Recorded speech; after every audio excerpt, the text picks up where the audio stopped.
Sky News has been taking politics out to the people. This is what some Queensland voters had to say about the shared equity plans. Why not? Do you think it's going to help young people like you get ahead? Absolutely. Yeah, it might make a difference.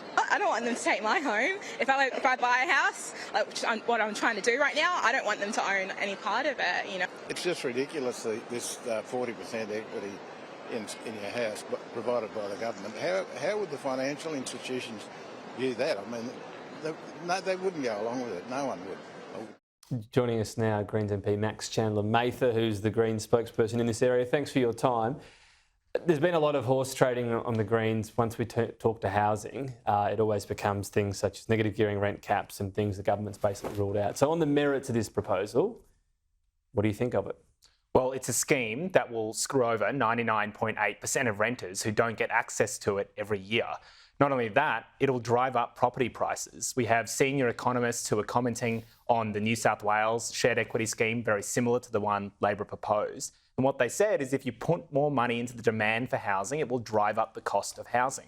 And that's a big problem where 99.8% of renters, many of whom might want to buy a home, don't get access to it. And I would note, by the way, the government hasn't necessarily ruled out shifting on negative gearing or the capital gains tax discount. They're often quite tricky in avoiding questions about it. And I think that's because they know those are the tax handouts that are driving up property prices. It seems like you're saying it's tiny, won't do anything, and it'll push up prices. It can't be both. If it's so small, it's not going to do anything to prices. You have 400,000 new home buyers a year.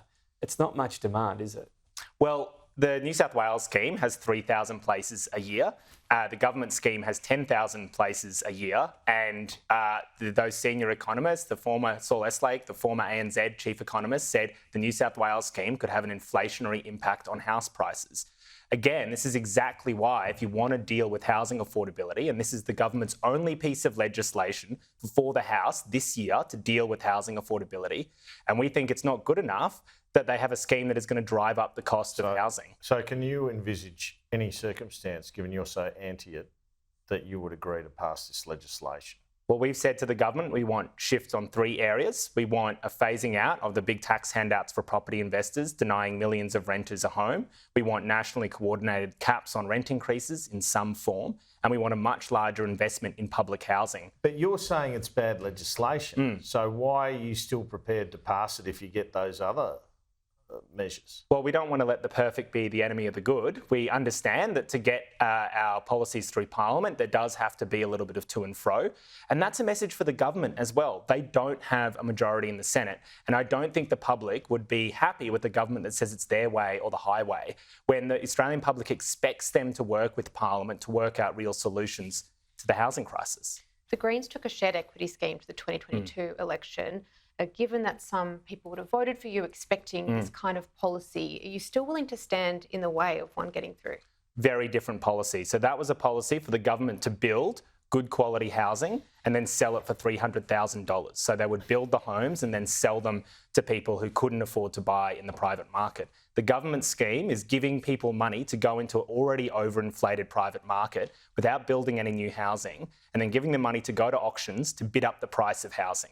Now, that is going to make the housing crisis worse. It's exactly why, by the way, we do need to deal with negative gearing and the capital gains tax discount, because that's putting money in property investors' pockets to further bid up the price of housing. What's going on with the Greens? Because it's like you're the Socialist Alliance at the moment, or you're the Renters' Party. I mean, it used to be all about the environment. Now it's increasingly about trying to get the votes of renters. They used to call it the good old watermelon, you and Adam Bandt. You're basically socialists in green clothing. Well, I wouldn't describe shifting on negative gearing and the capital gains tax discount as socialism. That used to be considered moderate policy in Australia. I wouldn't consider building public housing to be that. That's something that governments of all stripes in the 20th century supported. Robert Menzies used to get up in federal parliament and brag about how much public housing the federal government was building. I think what we've seen is the major parties shift closer and closer together, offer very little to the public, and has left the Greens often out there talking about policy solutions that actually have broad support in the public. You said recently that there are enough properties for people to live in, enough homes, 1 million vacant on census night. It was fact-checked by the SMH. They said 43% of unoccupied homes on census night were people not at home. Do you stand by that claim that there are enough properties for people to live in? The point I was making is that we have a property system that incentivises property investors to leave homes vacant because they make money by selling it and then getting a 50% discount on the capital gains they make on that It's profit. not as big a problem as you suggested. Well, I looked at that analysis. They relied on 2017 analysis. I would point out there was a big difference between census night in around that period and the census night that occurred during COVID, where a lot more people were in their homes because of lockdowns. Putting that aside, the other point we've made is we do need more housing for people coming to this country, but the government needs to get on building that, in particular with public housing, because housing commencements, government talks about supply, it's at a 10-year low because the government is not stepping up at a time where it's too expensive for property developers to build and building housing themselves, which is exactly what Robert Menzies, a Liberal Prime Minister, and Labor Prime Ministers did in the 20th century. On those incentives, I mean, it's not really an incentive to leave the place empty for 5 years. People have renters in there. Sure, you can deduct tax, but that's not the normal path for investors to have an empty house for 5 years and then sell it. No, that's exactly what the capital gains tax discount did. So if you look at the rate of negative gearing, so people making a loss on their rental property, pre the introduction of that discount and after, you saw a massive skyrocketing in that But rate. that doesn't mean it's empty. A loss doesn't mean it's empty. They're not the same thing. That can just mean maybe they were charging less rent because they didn't mind the tax loss. Well, no, but the point is that the way a property investor makes money is not on the rent long term, it's selling the house, and then 50% of that profit right now the government gives to them tax-free. Right, but negatively geared doesn't mean they're not charging rent.